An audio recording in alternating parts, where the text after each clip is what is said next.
I always pictured that one day I would be speaking at this summit, and I always promised myself that whenever I got this opportunity, I would raise the first and foremost, the most important question about whenever in the Western countries people blaspheme our Prophet, peace be upon him. I always felt that the response from the Muslim Ummah, the OIC, I always felt it was lacking. And therefore I wanted to use this platform that the OIC owes a responsibility.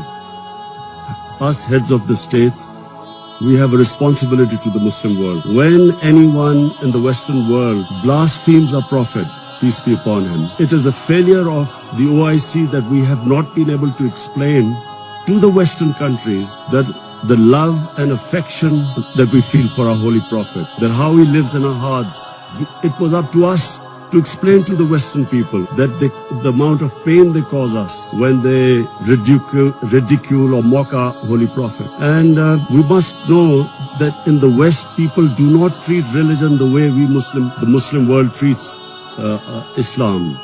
We live our religion. In the Western world, they have a completely different attitude to the way they approach religion. And so therefore, on this, Mr. Chairman, I would like to say from this platform that we must, in the forums like the United Nations, forums like the European Union, we must explain to them that they cannot hurt the sentiment of 1.3 billion people under the garb of freedom of expression. The Jewish community has very successfully explained to the world that any misinterpretation of the Holocaust gives them pain. And so the Western world views Holocaust with a lot of sensitivity. But that sensitivity is lacking when they come to talking about our Holy Quran or Prophet, peace be upon him. So I feel that this forum must take it upon itself to explain to the Western world through these forums what it means to us and how we love and respect our Holy Prophet. Secondly, the Western world has through ignorance, partly, and willfully, they have equated Islam with terrorism or radical Islam with terrorism. I feel that this has done a tremendous amount of disservice to the Muslim community. Religion has nothing to do with terrorism. No religion allows killing of innocent human beings. But by doing this, two things have happened against the Muslims. Number one, it has led to Islamophobia. Whenever there is a Muslim involved in terrorism, the word Islamic terrorism or radical Islam, the moment that is referred to define terrorism, the people in the West cannot distinguish between a moderate Muslim and a radical Muslim. So the whole suspicion is raised against Muslims everywhere. This attack in New Zealand by this gunman who goes into a mosque and shoots 50 innocent people is because they cannot understand that Islam has nothing to do with terrorism. And they have this indoctrination that somehow whenever a Muslim is involved in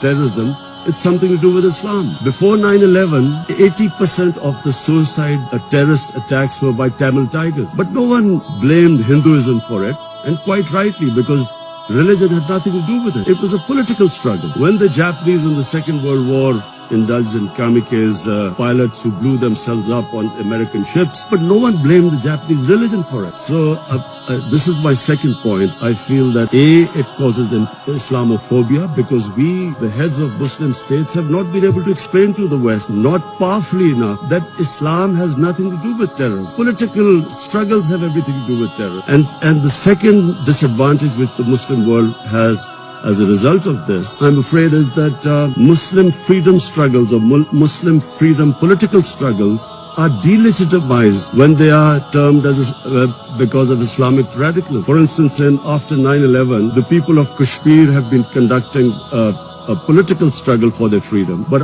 after 9/11, it was oppressed, calling it Islamic radicalism and Islamic terrorism. Similarly, the Palestinians. After 9/11, the Palestinians were oppressed.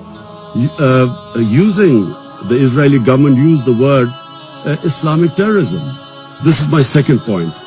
I feel that from this forum, we must take a stand. We must de-link terrorism with Islam. My third point Mr. Chairman. The Muslim world not paying much attention to science and technology. We have an organization called Comstech. I feel that we are on the verge of another industrial revolution with artificial intelligence and blockchain, new technologies coming in. We must not be left behind again. And I feel that we as a Muslim world must spend more of our resources in strengthening ourselves in this field. We must pay more attention to education, to quality education, to universities. Despite having all the resources, I'm afraid we lag behind, and I think from the OIC platform it would be a good opportunity for us to concentrate on spending more on science and technology. Finally, Mr. Chairman, I would like to say that this is 50 years of OIC, and we all must again reiterate that how this organization came was because of the Palestinians being deprived of their homes, their rights, their human rights, their democratic rights. And so we reiterate again that there is no solution but a two-state solution in Palestine.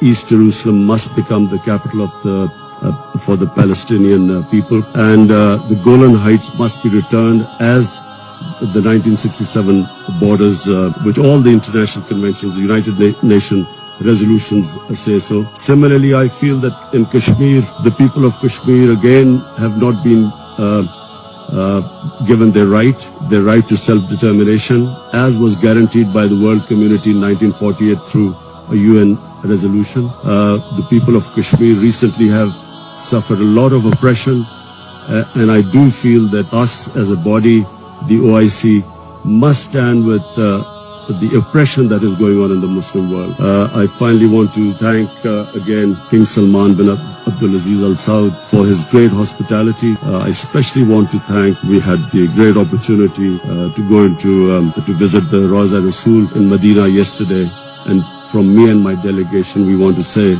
that it gave us the greatest happiness and pleasure to be able to visit the mosque. Thank you very much.